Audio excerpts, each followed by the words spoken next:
আসসালামু আলাইকুম dear viewers, আজকে আপনাদের সম্মুখে ছোট্ট করে একটা গল্প নিয়ে আসছি।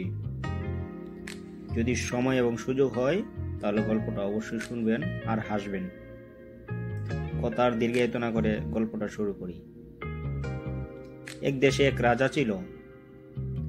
রাজার একজন বড় উজির ছিল। তো একদিন এই রাজ্যের মধ্যে বড় মিটিং হবে, সবাই উপস্থিত, কিন্তু রাজার যে বড় উজির সে অনুপস্থিত। আর তাকে ছাড়া তো মিটিং এর কাজ চলে না, মিটিং আরম্ভ করতে পারতেছে না তাকে ছাড়া। যাই হোক, কিছুক্ষণের ভিতর আবার উজির আয়সা উপস্থিত। গুস্তাকি মাফ করবেন জাহাপনা। যাই হোক, রাজা তাকে বলতেছে, তুমি এত লেট করছো কেন, তুমি এত দেরি করছো কেন? তখন উজিরে বলতেছে যে মহারাজ, আমার একটা ছেলে আছে, ছোট্ট শিশু, তাকে আজকে আমি বুঝাইয়া আসতে পারি নাই তাড়াতাড়ি। তখন মহারাজ বলে, কি বলো এগুলা? ছোট্ট একটা বাচ্চাকে তুমি বুঝাই আসতে পারো না, আর তুমি এত বড় রাজ্যের মহা উজির, এটা কি করে সম্ভব? না, এটা আমি বিশ্বাস করি না। তখন উজির বলল, ঠিক আছে মহারাজ, যদি আপনি বিশ্বাস না করেন তাহলে কিছুক্ষণের জন্য আপনি আমার বাবা হয়ে যান, আর আমি আপনার ছোট্ট শিশু।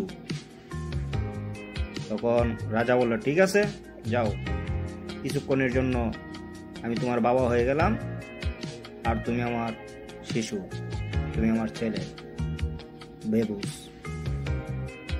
তো তোমাকে আমি অতি তাড়াতাড়ি বুঝাইলাম। তারপর উজির বলল, ঠিক আছে মহারাজ। তো রাজা বলল, ঠিক আছে, তুমি আমাকে কি চাইবা চাও। তখন উজিরে কিছু চাই নাই, না চাই কি করে, সে কান্দে, এভাবে কান্দা শুরু করছে। রাজা বলল, কি হলো বালক, তুমি কান্দো কেন? বলতেছে যে আব্বু আব্বু, আর কান্দতেছে, বলতেছে কি?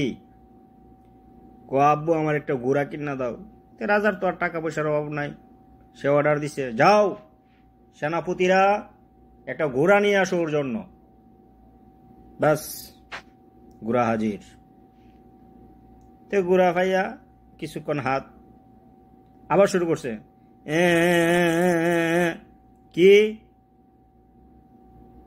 বালক, তুমি কান্দো কেন? মহারাজ বলল। তখন উজির বলল, আব্বা আমার একটা কলা কিনা দাও, টিল্লা, কলসি। ঠিক আছে, তাকে একটা কলসি কিনা, এই সেনাপতিরা তার জন্য একটা কলসি নিয়ে আসো।